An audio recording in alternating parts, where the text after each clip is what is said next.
Hello po guys. Thank you so much po ulit sa lahat ng makakakita at makakapanood ng content ko na to. Guys, God bless us all po. To God be the glory po ulit. Harinawa po lahat tayo malusog pa rin. Nasa maayos ng kalagayan, 10 ng ating buong pamilya. Magpatuloy-tuloy po sana ang bawat isa sa atin na tumawag sa pagmamahal at pagkalinga ng ating Panginoon, ng ating Creator at ng kanyang bigatin saan. Guys, samot dalangin ko po na lahat talaga ng makakakita ng content ko na to. Season 23 na po guys, Season 23 Part 2 ng What is Written Truly Happened. To God be the glory po talaga. God bless us all po. Thank you so much po sa inyong lahat na mangilan-ngilan na nagpupuso, nagpa-follow at nagtatapos ng content ko. Lalong-lalo na po itong mga ganitong video ko, content ko na nagtutuloy-tuloy, may mga part by part. Thank you so much po. Samot dalangin ko po sa ating Creator na si God na po ang bahalang magbigay sa inyo ng time nyo na binibigay nyo sa isang maliit na taong kagaya ko na nagbabaka sakaling makapagtawid ng maliit na life lesson and motivation na kahit papano po napanood ko din po sa mga platform na mapapagkatiwalaan na nagtatawid po talaga ng motivation na galing sa love letter ng ating Panginoon, na facts po talaga, na meron po din silang pinagbabasihan na totoong pangyayari, na nangyari na nagpapatuloy pong mangyari until now na nandun na nga po tayo sa last generation ng humanity. Sana po lahat po tayo maging karapat dapat dun sa salvation na ibibigay, na ino-offer sa atin ng ating Panginoon. Guys, pagsikapan po natin, kung paano po natin pinagsisikapang guminawa ang bawat sitwasyon ng buhay natin, kung paano po natin pinananatiling maging malusog ang ating katawan na binabaro lang natin sa ating Creator. Pagsikapan po din natin sana na kahit papano pangarapin po natin na tayo po ay hindi maiwan. Tayo po ay hindi pa maging isa sa makakakita ng mga masasamang panginoorin na paparating po dito po globally sa mundong tinitirahan pa natin pangkasalukuyan. Kasi guys, kahit po anong mangyari, nandun na po talaga tayo. Papalapit na po ng papalapit yung araw na bigla na lang pong boom, bigla na lang pong dadating talaga yung climax, pinaka-climax ng tribulation. Then afterwards po, nung duration po ng tribulation na yon, tanggapin po nating 7 years talaga yon.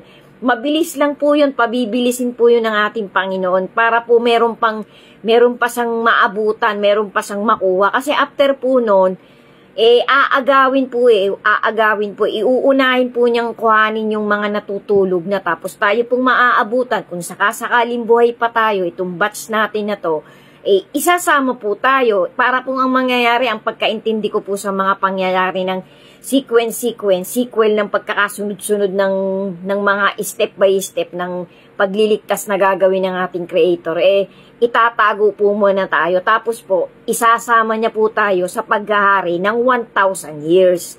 So may mga namatay pa rin po, hindi po lahat sabay-sabay bubuhayin yung mga natutulog na, yung aabutan ng ating Creator. Kasi pagbaba po kasi ng ating Panginoon guys, ito po, ganito po ang pagkakaintindi ko. Kahit sundan nyo po yung mga profile ko, tingnan nyo po yung mga sequel ng What is Written Truly Happened ko.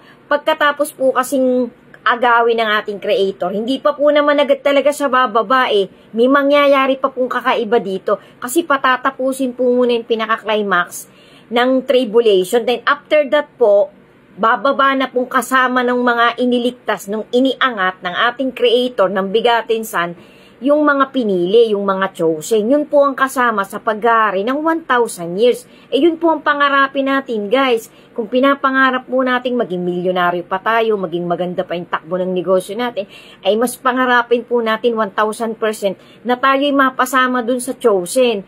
Kasi hindi po magandang maiwan tayo dito, guys. Mas maganda pong makakasama tayo ng ating Creator.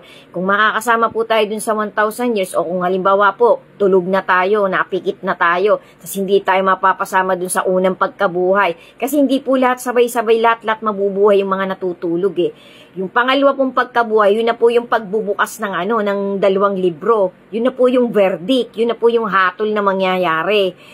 So, bali ang mangyayari po guys, kapag hindi tayo napasama dun sa chosen, dun tayo mapapasama sa pangalawang pagkabuhay muli, biberdikan po tayo. Kasi yung mga chosen po, mapapasama po yun sa paghahari ng 1,000 years. Isang panibagong pamamalakad po ng sanlibutan ang gagawin ng ating bigatin. Yun po nakaabang-abang po yan, kaabang-abang. Yan po ang inaabangan ng buong mundo ngayon. Yung iba po, naghahanda sila para magtago, gumagawa ng mga underground na pagtataguan. Hindi po natin malalaman yan guys kung kaligtas-ligtas pa rin yung mga gagawin nating mga bahay na ganyan. Kasi nga po, yayanigin po Pagkatapos po kasi nung iaangat, bago po iangat, magkakaroon po ng malakas na lindol na hindi pa nangyari sa humanity.